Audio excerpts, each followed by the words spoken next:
Hello, I'm Nick Crawley. Welcome to the Bible for Life uh, pod ministry.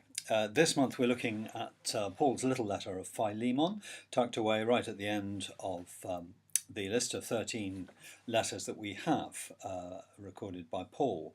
And the fascinating thing about this letter is that it's a very personal one. It's written from Paul in prison, and he could have been either at Ephesus or in Rome.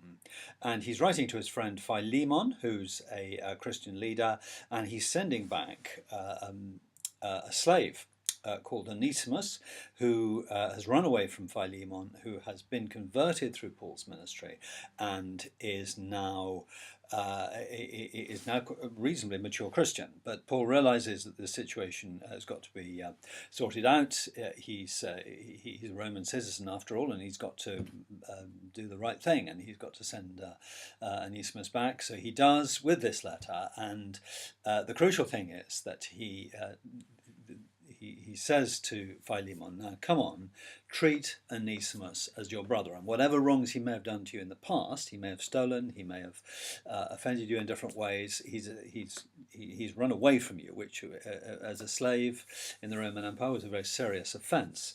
But Paul is saying to Philemon, now come on, love him as a brother. And the key verse is verse 6. And where he says that Paul is praying that Philemon will understand the full implications of the situation and what he must now do in the situation.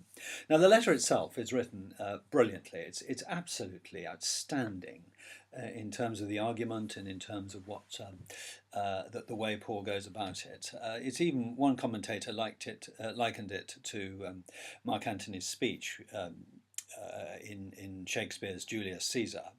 Say the argumentation and the sheer skill involved, and I think that's perfectly fair. It's as you read it, you'll see that it is extremely remarkable.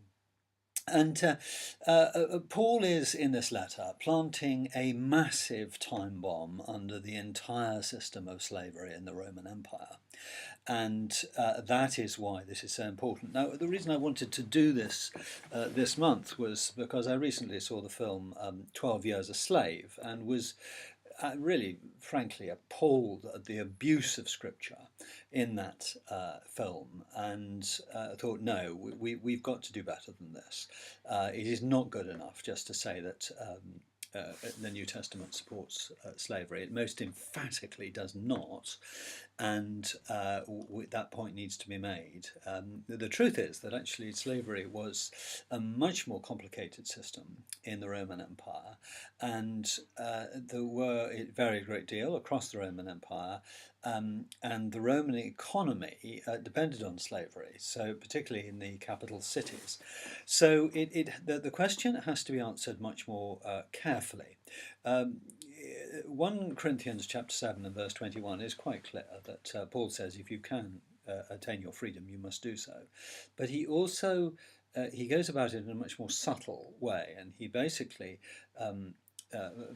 paints a context where the slaves and the masters are both answerable to God. And he really raises the perspective and says, no, come on, we've got to look at this more fully. And understand things more carefully in this. So anyway, that's what we're looking at this month. My suggestion is you read Philemon many times, enter into the whole feel of it and see what's going on, and particularly read Colossians chapters 3 and 4, particularly chapter 4, because you can see the two letters, Colossians and Philemon, were written at the same time. Indeed, many commentators bunch the two together. You'll see that the names in chapter 4 are mentioned at the end of Philemon. Just very small discrepancy, which may mean that one letter was written, say, 2 or 3 days after the other one. Fascinating situation. Once again, once you get into these things, you find the context starts to breathe life and give many fascinating insights into what's going on. One of the key things, of course, is here is Paul telling Philemon that he must work out his faith in this situation. This is an example of Christianity coming in contact with secular culture and saying, now, come on, work out your faith in this situation. One very tragic example recently was the Rwanda and Burundi massacres in around about the mid-1990s, where there was serious racism in those churches.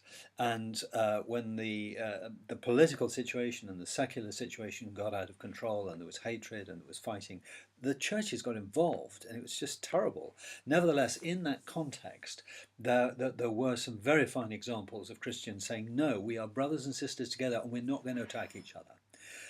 Sadly, that was not a very common thing, but nevertheless, there were some fine examples.